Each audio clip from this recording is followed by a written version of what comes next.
I had just started working the night shift at Carson's Grocery. The place was a small local store on the edge of town where people would come to grab milk, bread, and some snacks on their way home. The owner, Mr. Carson, was a quiet old man. He rarely spoke except when he had to give directions. He had hired me because I needed the money for school, and it wasn't like there were many jobs available in our little town. The store was open 24 hours, and the night shift was usually quiet. Most people didn't come in after 10 o'clock unless they had some late-night cravings or emergencies. When I took the job, I thought it would be easy, sit around, maybe read a book, and wait for a few customers. But I learned quickly that nights can get strange, especially when you're alone. It was a Thursday night, and I was behind the counter, flipping through an old magazine I found on the shelf. The clock on the wall ticked slowly, 11:15 p.m. The store had that kind of humming quietness, where you could hear the buzzing of the overhead lights and the soft whir of the refrigerators in the back. I yawned and stretched my arms. It had been a long day, and I was already feeling tired. Suddenly, the bell over the entrance rang. I looked up expecting to see a tired trucker or a student needing some coffee, but no one was there. The door slowly closed behind nothing, making a little swoosh sound. I shrugged it off. Maybe the wind had caught it, or the sensor was acting up. I went back to my magazine, trying to forget about it. 5 minutes later, the door chimed again. I looked up, and once more there was no one there. This time, I stood up, leaning over the counter to see if maybe someone was hiding just out of view. "Hello?" I called out. My voice echoed through the empty aisles. No answer, just the hum of the store and the ticking clock. I walked around the counter and headed towards the door, my shoes squeaking on the tile floor. The parking lot outside was empty except for my car and the distant street lamp flickering at the corner. I stepped outside, feeling the cool night air on my face. The street was empty, the town quiet like it always was this time of night. I shook my head and went back inside, locking the door behind me just in case. I returned to my spot behind the counter, but I couldn't shake the feeling that something was off. The store felt different. It felt like I wasn't alone anymore, like someone was watching me. I tried to focus on the magazine again, but the words blurred together.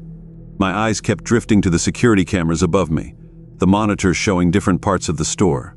One showed the empty parking lot, another the rows of shelves, and another the back area near the storage room. Everything looked normal. I sighed and decided to distract myself by doing some inventory. I grabbed the clipboard and started down one of the aisles, counting the cans of soup and boxes of cereal. As I counted, I heard a soft noise behind me, a whisper. I spun around, but there was no one there. I shook my head, laughing a little at myself. "You're just tired," I said out loud, my voice echoing in the empty aisle. I went back to counting, but the whisper came again, louder this time. It sounded like it was coming from the end of the aisle. I slowly walked towards the sound, my heart pounding in my chest. "Hello?" I called out again, my voice shaky now. There was no answer, but I swear I could hear breathing, soft and slow. I reached the end of the aisle and looked around the corner. Nothing, just rows of snacks and canned goods. I let out a long breath, trying to calm myself. Maybe it was just the air conditioning or the old pipes in the building. But as I turned to go back to the counter, I saw something out of the corner of my eye, a shadow, darting across the floor and disappearing behind one of the shelves. I froze, my breath caught in my throat. I wasn't alone. I could feel it now more than ever. There was someone or something in the store with me. I slowly backed up, my eyes scanning the aisles, looking for any movement. I reached the counter and grabbed the phone, my hands shaking as I dialed Mr. Carson's number. It rang and rang, but there was no answer. I hung up and tried again, but still nothing. I cursed under my breath, slamming the phone down. The store was too quiet now. The hum of the lights seemed louder, almost deafening. I looked up at the security monitors, my eyes scanning each one. My heart skipped a beat when I saw it. A figure, standing at the far end of the store, near the storage room. It was tall, its face hidden in the shadows, and it wasn't moving. I blinked. I gasped, my eyes darting from the monitors to the aisles. I couldn't see anyone, but I knew they were there. I could feel the air grow colder, the hairs on my arms standing on end. I reached under the counter, grabbing the flashlight we kept there for emergencies, and clicked it on. The beam of light cut through the darkness as I slowly made my way around the counter. I walked down the aisles, the flashlight shaking in my hand. I tried to stay quiet, listening for any sound, but all I could hear was the pounding of my own heart. I reached the end of the aisle and turned, shining the light towards the storage room. The door was slightly ajar, the darkness inside seeming to swallow the light. I swallowed hard and stepped closer, my hand reaching out to push the door open. It creaked as it swung open, revealing the storage room beyond. Boxes were stacked against the walls, and the room smelled of old cardboard and cleaning supplies. I stepped inside, my flashlight sweeping across the room, and then I saw it. A face, pale and expressionless, staring at me from behind a stack of boxes. I screamed, stumbling backward and dropping the flashlight. It clattered to the floor, the light flickering and then going out. I scrambled to pick it up, my hands shaking so badly I could barely hold it. When I finally got the light back on, the face was gone. I backed out of the storage room, my heart racing. I didn't know what to do. I couldn't leave. The door was locked and the keys were behind the counter. But I couldn't stay here, not with whatever that was.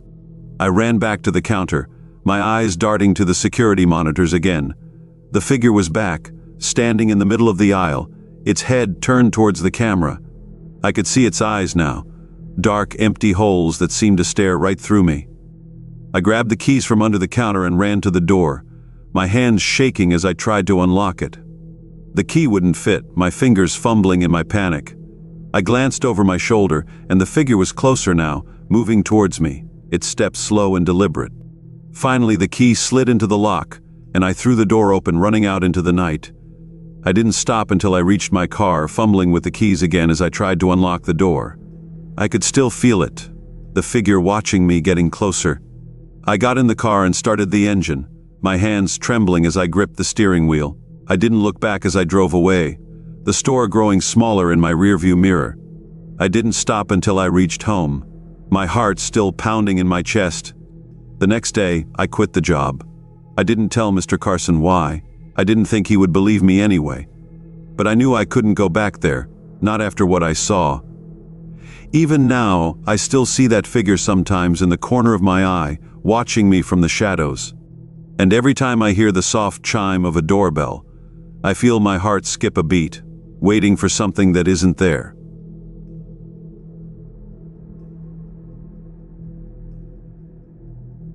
It was the middle of July when I took the job at a small diner just off the highway. It was called Harry's Diner, a place known mostly to truckers and people passing through. It wasn't fancy, and it certainly wasn't crowded. It was open 24 hours, and they needed someone to cover the late night shift. I was a college student, home for the summer, and I needed money. The pay wasn't much, but I figured the work would be easy enough. I didn't mind the quiet. The diner had a kind of charm. Old red booths, a jukebox that hadn't worked in years, and the smell of coffee that seemed to hang in the air all the time. During the day, it had its regulars, truckers stopping in for a quick meal, and the occasional family on a road trip. But at night, it was mostly empty. It was just me, the cook, and the strange hours. My first couple of nights on the job were uneventful. I would serve a couple of customers, chat a bit with Mike, the cook, and then spend most of my time cleaning tables and refilling the napkin dispensers. Mike was an older guy, maybe in his 50s, with a scruffy beard and a tired look in his eyes. He'd worked at the diner for years, and he didn't say much. I didn't mind. The silence was comforting. It was around 2 a.m. on my third night when things started to get strange. I was behind the counter wiping it down when the bell above the door chimed. I looked up, expecting to see a tired driver or maybe some teenagers, but there was no one there. The door swung slowly, then closed. I frowned and walked over to it, looking outside. The parking lot was empty, and the highway was quiet with no cars in sight. Just the wind, I thought, and I went back to my spot behind the counter. I glanced over at Mike, who was in the kitchen, frying something. He didn't seem to notice anything. I shrugged it off and went back to wiping the counter, trying to keep myself busy. But then I heard it, soft footsteps, coming from one of the aisles between the booths. I straightened up, my eyes scanning the diner. "Hello?" I called out. My voice echoed a bit in the empty space, and for a moment there was no answer. Then I heard it again, the footsteps, closer this time. I walked around the counter, moving slowly toward the booths. "Is someone there?" I asked, my voice quieter now. My heart was starting to pound. I turned the corner and there was nothing, just the empty booths, the red vinyl seats reflecting the dim light from above. I let out a breath, trying to calm myself. I must be tired, I thought. Maybe I was just imagining things. I turned to go back to the counter, but as I did, I caught sight of something out of the corner of my eye, movement near the back of the diner. I stopped, turning my head slowly. There in the back corner was a figure. It was tall, standing perfectly still in the shadows. I couldn't make out any features, just a dark outline. My heart skipped a beat, and I took a step back.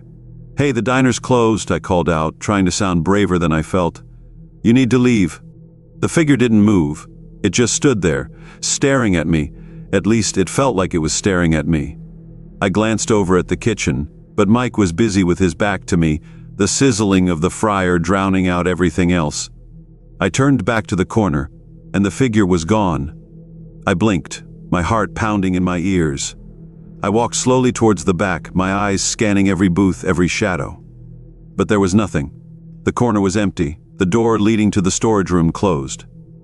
I put my hand on the door, hesitating for a moment before pushing it open. The storage room was dark, the shelves lined with cans and boxes. I fumbled for the light switch, flicking it on. The light buzzed to life, and the room was empty. I let out a shaky breath, laughing a little at myself. "You're just seeing things," I muttered, closing the door and heading back to the front. But the feeling didn't go away. I felt like I was being watched, like there were eyes on me, following me as I moved around the diner. I went back behind the counter, trying to focus on cleaning, but my hands were shaking. Then the bell above the door chimed again. I looked up, and this time there was someone there, a man, standing just inside the door. He was tall, wearing a dark coat, his face hidden in the shadows of his hat. He didn't say anything, just stood there, his head turned slightly towards me. Can I help you?" I asked, my voice coming out a little shaky. The man didn't answer. He just stood there, not moving. I glanced over at Mike, but he still hadn't noticed anything.